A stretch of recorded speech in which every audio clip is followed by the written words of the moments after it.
Hey everyone, welcome back to David's tutorial, and today I will help you how to activate your Bank of America credit card online. So Bank of America is quite strict when it comes to the credit.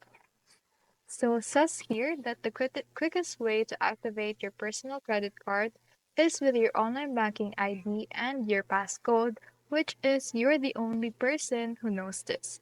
We'll confirm your identity, verify your card, and get you on your way.